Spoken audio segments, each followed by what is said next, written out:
मातृभूमीचा 96वा वर्धापन संपन्न झाला आणि तिथे आम्हाला बातमी कळाली की माननीय जिल्हाधिकारी साहेबांनी शासन स्तरावर अकोला जिल्हा हा प्रथम क्रमांकावर गेला। त्याबद्दल अकोला शहराचे नागरिक म्हणून आम्ही सर्व साहेब आपलं अभिनंदन करतो। नुकतेच एसपी साहेब आलेले आहे आणि ही त्रिमूर्ती आपण वर्धापनाच्या तिथे उपस्थित होता। आपले मुद्दे साहेब नेहमी सारखेच असतात, जे असतात कंटिन्यू। राजेश्वर मंदिरापासून जर आपण रागोली पर्यंतचा विचार केला तर आपण दरवर्षी सांगतो की सिटी कोतवाली जवळ जो आहे त्या सिटी कोतवालीच्या समोरच्या दोन्ही भागात नाल्याचे जे कठडे आहेत ते ओपन आहे। आम्ही दरवर्षी सांगतो की तिथे साहेब तिथे एक बॅरिकेड लावायला पाहिजे आणि त्याच्या समोर जर आपण पाहिलं कपडा बाजारापासून तर माणिक टाकीस पर्यंत जे दुभाजकाचा मधला जो भाग आहे त्याच्यामध्ये मोठे मोठे खड्डे पडलेले आहेत, एक त्याची व्यवस्था व्हायला पाहिजे।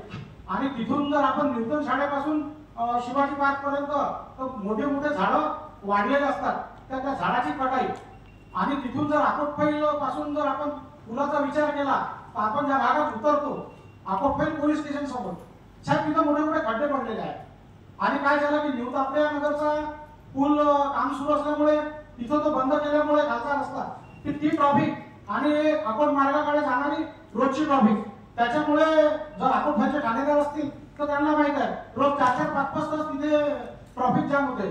तर पालखीच्या दिवशी ज्या दिवशी सोमवार असेल, रविवार असेल, त्या दिवशी ती विशेष काळजी घेण्यात यावी। त्याच्या समोरून जर आपण साहेब गेलो तर तिथे उघड्यावर मास्क विक्री असते, ती होऊ नये। सोमवारच्या दिवशी पालखी कावडाला येतात, समोर असते तर तो एक विषय महत्वाचा आहे।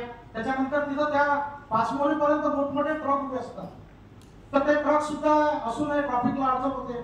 कारण पाचमोरीपर्यंत डिवायडर टाकलेला आहे आपण रोडमध्ये, तर त्याच्यामुळे ती एक तिथे समस्या आहे। तिथून जर आपण पुढे गेलो जो टोल आहे जो सध्या सुरू झालेला नाही, त्या टोलचा सेकंड टोल म्हणजे जिकडे गांधी रॅम्पकडे जातो त्या टोलच्या समोर एवढा मोठा गड्डा निर्माण झालेला आहे, तर तो पायी चालणाऱ्यासाठी नाही पण एखादी 4 व्हीलर असेल, मोठ्या गाड्या असतील, जीव घेणा गड्डा आहे। फार मोठा तिथे मोठा गड्डा झालेला आहे आणि रोडच्या मधोमध काही पॅच असतील, काही ठिकाणी तिथे भेगा पडलेल्या मोठमोठ्या त्या सुद्धा बुजवण्यात याव्या।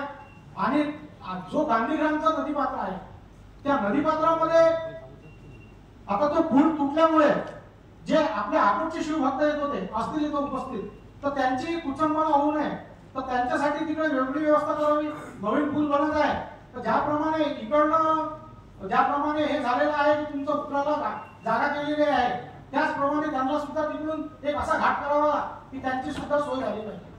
त्याच्यानंतर हा पुलाचा जो विषय आहे तर कालच आपल्या अकोल्याचे जे अमोलदादा मिटकरी आहे यांनी अधिवेशनामध्ये मांडला की त्याच्यासाठी नवीन निधीची तरतूद व्हावी, त्यांचं सुद्धा आपण इथे अभिनंदन केलं पाहिजे।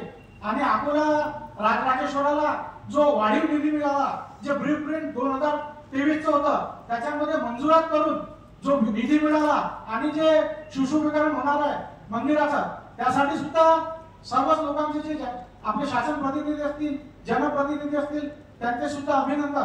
आणि ह्या सर्व गोष्टी जर आपण एक क्रमाने जर मार्गी लावल्यास आहे तर आमच्यासाठी सोयीस्कर होतील। नाही तर होते काय, आपण निविदा काढतात ते शेवटच्या टप्प्यात, म्हणजे जे यावेळेस रविवार शनिवार असतो, पालखीचा दिवस असते, अशा वेळेस तिथे डांबरीकरण होत असते किंवा ते गड्डे बुजत असतात, तर ते न करणं शॉर्टकट मध्ये काढून जर 8 दिवस, 15 दिवस, 10 दिवस जर अगोदर काम झालं तर सर्वांसाठी सोयीस्कर होईल। एवढंच म्हणून माझे 2 शब्द संपवितो।